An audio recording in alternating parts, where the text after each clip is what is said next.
Bismillahirrahmanirrahim. Assalamualaikum warahmatullahi wabarakatuh. Perkenalkan, nama saya Wiwi Safitri. Saya akan membacakan mengenai penerapan teori sosial Erik Erikson. Teori psikososial Erik Erikson tentang perkembangan manusia dikenal dengan teori perkembangan psikososial. Teori perkembangan psikososial adalah salah satu teori kepribadian terbaik dalam psikologi. Seperti Sigmund Freud, Erik Erikson percaya bahwa kepribadian berkembang dalam beberapa tingkatan. Salah satu elemen penting dari teori tingkatan psikososial Erikson adalah perkembangan persamaan ego. Persamaan ego adalah persamaan sadar yang kita kembangkan melalui interaksi sosial. Menurut Erikson, perkembangan ego selalu berubah berdasarkan pengalaman dan informasi baru yang kita dapatkan dalam berinteraksi dengan orang lain. Erikson juga percaya bahwa kemampuan memotivasi sikap dan perbuatan dapat membantu perkembangan menjadi positif. Inilah alasan mengapa teori Erikson tersebut sebagai perkembangan psikososial. Dalam teori perkembangan kepribadian Erikson mengatakan bahwa individu berkembang dalam tahap-tahap psikososial yang menekankan perubahan perkembangan sepanjang siklus kehidupan manusia. Sementara Freud berpendapat bahwa kepribadian dasar individu dibentuk pada 5 tahun pertama kehidupan. Selain itu, dalam teori psikososial, Erikson lebih menekankan faktor ego.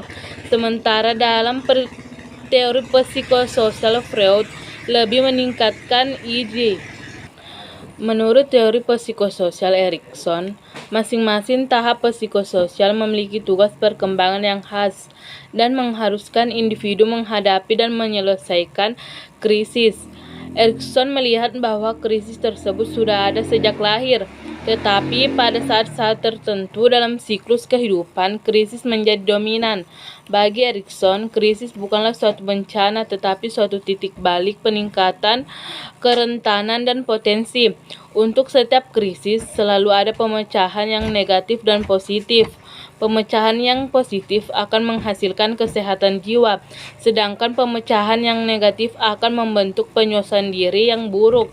Semakin berhasil seseorang mengatasi krisis, akan semakin sehat perkembangannya. Erik Erikson mengembangkan teori psikososial sebagai pengembangan teori psikoanalisis dari Freud. Di dalam teori psikososial disebutkan bahwa tahap perkembangan individu selama siklus hidupnya dibentuk oleh pengaruh sosial yang berinteraksi dengan individu yang menjadi matang secara fisik dan psikologis. Tahap perkembangan psikososial. Menurut teori psikososial Erikson, perkembangan manusia dibedakan berdasarkan kualitas ego dalam 8 tahapan perkembangan. 4 tahap pertama terjadi pada masa bayi dan masa kanak-kanak, tahap kelima pada masa remaja, dan 3 tahap terakhir pada masa dewasa dan masa tua. Dari 8 tahap perkembangan tersebut, Erikson lebih menekankan penekanan pada masa remaja, karena masa tersebut merupakan masa peralihan dari masa kanak-kanak ke masa dewasa.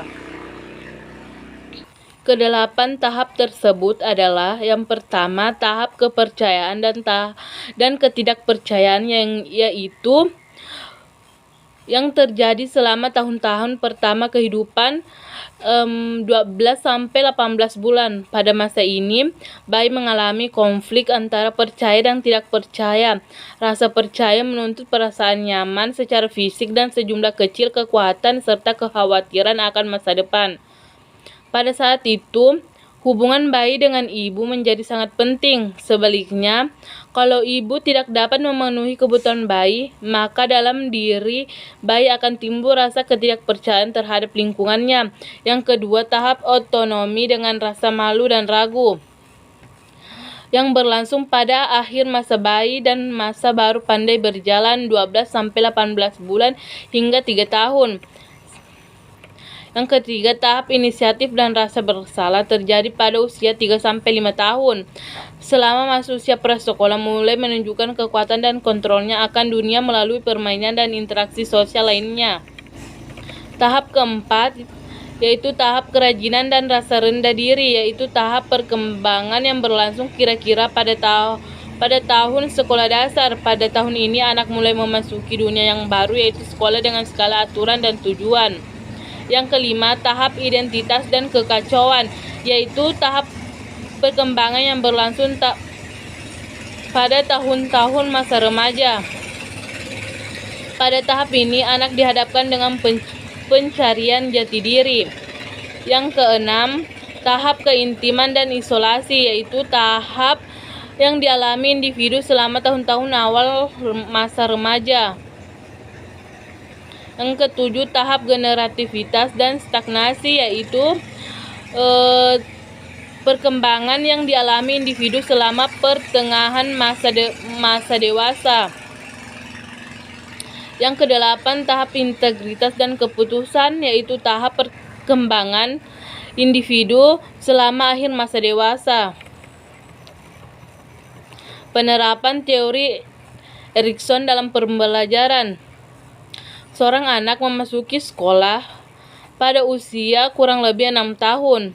Menurut teori Erikson, usia ini sudah memasuki fase keempat, yaitu industri versus environment. Siswa yang masuk ke dalam suatu sekolah memiliki latar belakang akademik dan sosial yang berbeda-beda. Agar pembelajaran menjadi lebih efisien dan efektif, hendaknya seorang guru harus mengenali karakteristik peserta didiknya agar lebih mudah dalam mengembangkan model pembelajaran yang akan digunakan dalam mengajar. Pada tahap ini, hendaknya guru dapat memotivasi siswanya agar dapat melalui fase ini dengan baik, sehingga siswa tidak merasa rendah diri akan kekurangan yang dimilikinya.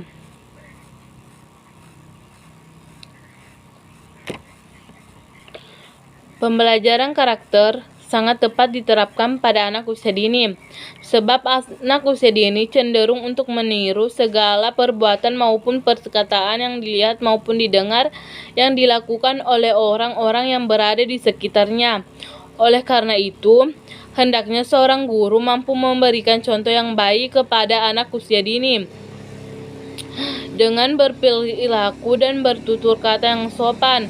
Pembelajaran karakter ini diharapkan dapat menjadi bekal bagi siswa untuk dapat melewati fase-fase perkembangan psikososial selanjutnya dengan baik.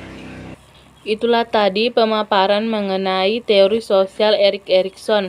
Sekian dan terima kasih. Wassalamualaikum warahmatullahi wabarakatuh.